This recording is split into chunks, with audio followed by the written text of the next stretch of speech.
11 দফা দাবিতে প্রেস ক্লাবের সামনে হাজারো অটোরিকশা চালক, যান চলাচল বন্ধ।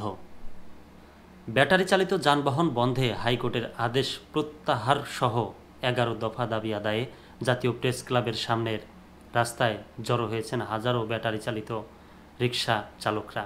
ফলে পল্টন থেকে হাইকোর্ট এবং হাইকোর্ট থেকে কদম ফোয়ারা সড়কের যান চলাচল বন্ধ হয়ে গিয়েছে। ভোগান্তিতে পড়েছেন ওই পথে বাসে আটকে থাকা যাত্রীরা। প্রেস ক্লাবের সামনে অটো চালকরা অবরোধ করেছে বা 11 দফা দাবি আদায়ে রাস্তা অবরোধ করেছে। আমি এর আগে একটা ভিডিওতে বলছিলাম যে আসলে দাবি আদায়ের জন্য বা কোনো কারো অস্তিত্ব রক্ষার জন্য একমাত্র রাস্তায় গিয়ে দাঁড়াতে হয় শেষ পর্যায়ে। তো এখন সুযোগ পাচ্ছে সবাই রাস্তার পাশে দাঁড়ানোর জন্য, সবাই দাবি জানাচ্ছে রাস্তার পাশে, এটাই আর কি। তবে সাধারণ মানুষ কিন্তু ভোগান্তিতে পড়ে। এসব দাবি যার যে পক্ষেরই দাবি হোক না কেন, দৈনন্দিন কাজে অনেকের হয়তোবা রিকশা চালকের পেট চালানোর জন্য তারা দাবি জানাচ্ছে, তার কারণ তাদের রিকশা চালানো বন্ধ হয়ে যাচ্ছে। আবার ঠিকই কিন্তু আবার তাদের কারণে অন্য মানুষের, সাধারণ মানুষের যারা বাসে যাতায়াত করেন, গুলিস্তান থেকে মিরপুরে যাবেন, তারা কিন্তু পারছেন না যেতে। রবিবার সকাল 11:30টায় রিকশা, ভ্যান, ইজি বাইক শ্রমিক উন্নয়নের ব্যানারে তারা এখানে আসেন। চালকদের সঙ্গে কথা বলে জানা গেছে তারা কামরাঙ্গীরচর, হাজারীবাগ ও সেকশন এলাকা থেকে এসেছেন। চট্টগ্রাম রোড এলাকা থেকেও আরও রিকশা চালকরা আসছেন।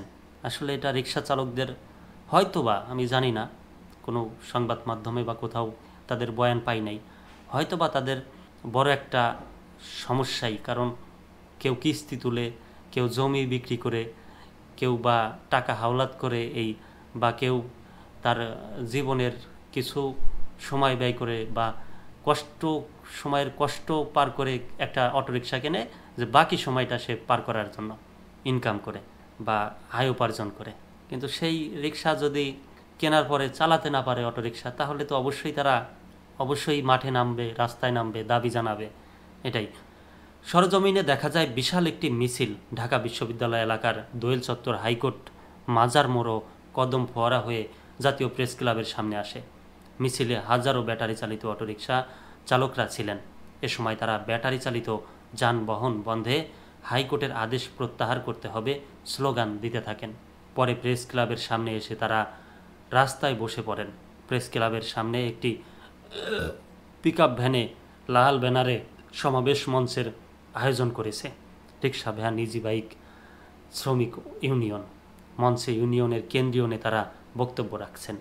এর আগে গতকাল একটা বিষয়, নেতা অবশ্যই শিক্ষিত এবং সুশীল সমাজের কেউ হলে ভালো হয়। তবে আমার কখনো কখনো মনে হতো যে আসলে একজন রিকশা চালকের নেতা একজন রিকশা চালকই হওয়া উচিত। কিন্তু না, আসলে নেতার একটু জানাশোনা থাকলে আমার মনে হয় ভালো হয়। কারণ অবশ্যই একটা দাবি জানানো, কোথায় কি বলতে হবে, এরকম কিছু আর কি।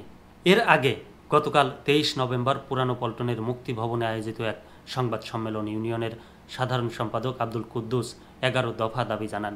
ইউনিয়নের অন্যান্য দাবিগুলো হচ্ছে দেশের সড়ক উপযোগী নকশায় আধুনিকায়ন সহ ব্যাটারি চালিত যানবাহনের বিআরটিএ লাইসেন্স ও যৌক্তিক রুট পারমিট দিতে হবে, চালকদের ড্রাইভিং লাইসেন্স প্রদান করতে হবে, ব্যাটারি চালিত যানবাহন চলাচলের নীতিমালা প্রণয়ন করতে হবে, শ্রমিক প্রতিনিধিদের সমন্বয়ে সড়ক ব্যবস্থাপনা ও পরিকল্পনা কমিটি গঠন করতে হবে, সড়কের লেন পদ্ধতি সচল ও সার্ভিস লেন নির্মাণ করতে হবে, আন্দোলনে আটক ও গ্রেপ্তারকৃত অবিলম্বে মুক্তি দিতে হবে, ব্যাটারি চালিত যানবাহনকে গণপরিবহন ও শিল্প হিসেবে স্বীকৃতি দিতে হবে, জব্দ করা সকল ব্যাটারি চালিত যানবাহন ও ব্যাটারি মালিকের কাছে হস্তান্তর ও নিলামকৃত ব্যাটারির মালিকদের ক্ষতিপূরণ প্রদান করতে হবে, চার্জিং স্টেশন নির্মাণ করতে হবে, মানবিক বিবেচনায় ব্যাটারি চালিত যানবাহনের পুঁজিকে নিরাপদ করে কার্যক্রমে প্যাডেল চালিত বাহনের শ্রম থেকে মানুষকে মুক্ত করতে হবে এবং শ্রমিকদের উপর সকল জুলুম, নির্যাতন, চাঁদাবাজি, হয়রানি বন্ধ করতে হবে।